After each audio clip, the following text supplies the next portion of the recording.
Hey guys, it's Vince.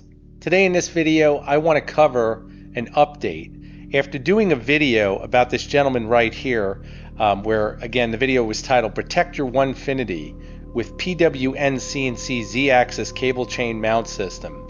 This was the gentleman, if you remember. I'll put the video on screen here. I did it a couple days ago, maybe last week, I don't remember exactly, but apparently this gentleman had an insulation break on his spindle cable, in which case we didn't see any exposed shielding. Not tin-braided copper, not the proper mylar foil, as the cable should be double shielded for his ATC spindle package.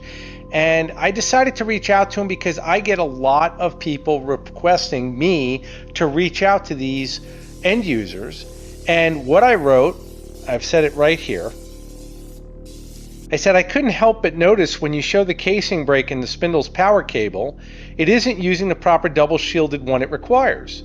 The cable shield would instantly be exposed with the insulation break you illustrated in your video.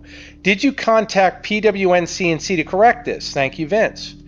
His reply, no, I didn't contact them because I didn't know it required shielded cable.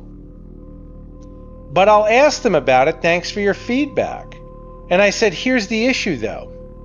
What about all the people like yourself that don't understand this either? Now, we don't know if this is an isolated incident, so they potentially may also have a cable that's also unshielded after spending $3.5K on a spindle package. I'm sure you see my point. Please be careful where you spend your money. Thank you, Vince. Now, I want you to think, when I made that video, that's exactly what I said in it. I said the potential that these end users buy something because they're assuming the people they're buying it from is a professional, maybe not an expert, but a professional in the field. And you can see by this man's own admittance, which I'm sure he never intended to purchase something and it not be built correctly in the sense that it came with that cable, but there's no hiding it when we see a cable insulation break and there's no shielding present. And what did he say? I didn't know I was supposed to get it. I didn't know that this cable was supposed to be shielded. How many of you think that's fair?